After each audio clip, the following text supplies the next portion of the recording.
বিশ্বকাপের খেলা দেখার জন্য রাত 4টায় ঘুম থেকে জেগে উঠতে পারে, কিন্তু ফজরের সলাত আদায়ের জন্য ঘুম থেকে উঠতে পারে না। এটি নামাজের প্রতি শুধুমাত্র গাফলতি বা অবহেলা নয়, বরং ঈমানের দুর্বলতার একটি ভয়াবহ চিত্র। ভাবুন তো, একটি ফুটবল ম্যাচ দেখার জন্য আমরা গভীর রাত পর্যন্ত জেগে থাকি, মোবাইল ফোনে অ্যালার্ম দেই, ঘুম ভেঙে যায়, ঘুম ঘুম চোখেও আমরা টেলিভিশন সেটের সামনে খেলা দেখার জন্য বসে থাকি। কারণ কি? খেলা মিস হয়ে যাবে। আপনি কি ভেবেছেন, চিন্তা করেছেন যে আল্লাহ তাআলা আপনাকে সৃষ্টি করেছেন, জীবন দিয়েছেন, বেঁচে থাকার জন্য অক্সিজেনের নেয়ামত দিয়েছেন, রিজিক দিয়েছেন, যিনি আপনাকে হেফাজত করছেন, সেই আল্লাহর ডাকে আপনি কি সাড়া দিয়েছেন?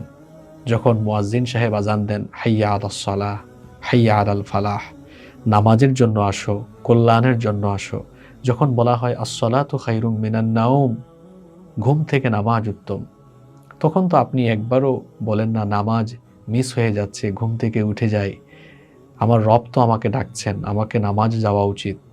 মোবাইলে অ্যালার্ম দিয়েও ঘুমান না। ফজরের সালাত যেন মিস না হয়, এ ব্যাপারে কোনো তৎপরতা নাই, এ ব্যাপারে আপনার কোনো আবেগ অনুভূতি নাই। কিন্তু ব্রাজিল, আর্জেন্টিনা বা অন্য কোনো দেশের খেলা হলে কত আবেগ নিয়ে রাত জেগে থাকেন, মোবাইল ফোনে অ্যালার্ম দিয়ে দেন এবং কত আবেগ নিয়ে ঘুম থেকে উঠেন, ঘুম ঘুম চোখে বসেন, কিন্তু আল্লাহর জন্য আপনি জাগতে পারলেন না। বড় আফসোস, দুর্ভাগ্য হয়। কি আশ্চর্য ব্যাপার! প্রতিদিন মুয়াজ্জিন সাহেব ফজরের নামাজে আসার জন্য আজান দেন, সেই আজান আপনার ঘুম ভাঙাতে পারে না। কিন্তু 4 বছর পর আসা এই বিশ্বকাপের খেলা আপনার ঘুম ভাঙিয়ে দিল। আপনার ঈমানের জায়গাটা কোথায় গিয়েছে? আপনার অনুভূতি কোথায় গিয়ে দাঁড়িয়েছে? এটা আপনার চিন্তা করা দরকার।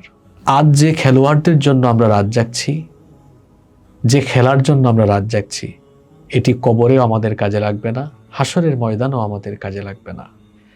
কিন্তু যে ফজরের নামাজ আমাদের মিস হয়ে যাচ্ছে, এই ফজরের নামাজ আমরা জানি 4 রাকাত। প্রথম যে 2 রাকাত সুন্নাত আছে, এই সুন্নাতেরই এত মর্যাদা। আল্লাহ রাসূল সাল্লাল্লাহু আলাইহি ওয়াসাল্লাম বলেছেন, ফজরের 2 রাকাত সুন্নাত দুনিয়ার সমস্ত কিছুর চাইতে উত্তম। সুবহানাল্লাহি ওয়া বিহামদিহি। হাদিসটি মুসলিম শরীফের মধ্যে বর্ণিত হয়েছে।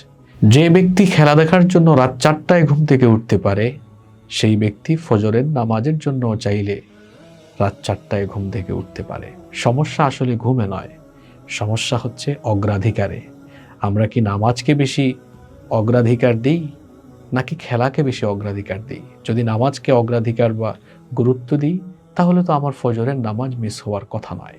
বিশ্বকাপ প্রতি 4 বছর পর পর আসে, কিন্তু ফজরের আজান প্রত্যেক রাতেই আমাদের কানে ভাসে।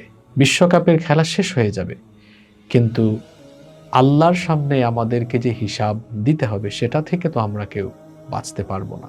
আসুন আমরা আমাদের নিজেদের বিবেকের দুয়ারে প্রশ্ন করি, আমরা কি খেলাধুলাকে বেশি গুরুত্ব দিচ্ছি নাকি সলাৎকে বেশি গুরুত্ব দিচ্ছি? খেলা হচ্ছে কোথায় আর পতাকা উড়ে কোথায়?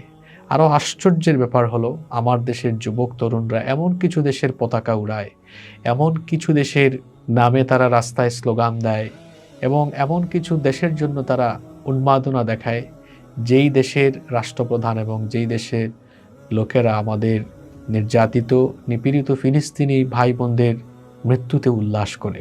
আপনার নিজের বিবেককে জিজ্ঞেস করেন, যারা ফিলিস্তিনিদের মৃত্যুতে উল্লাস করে, তাদের পতাকা টানানো, তাদের জার্সি গায়ে দেওয়া, তাদের জন্য উন্মাদনা দেখানো, এটা মুসলিম হিসাবে আপনার জন্য কতটা যৌক্তিক?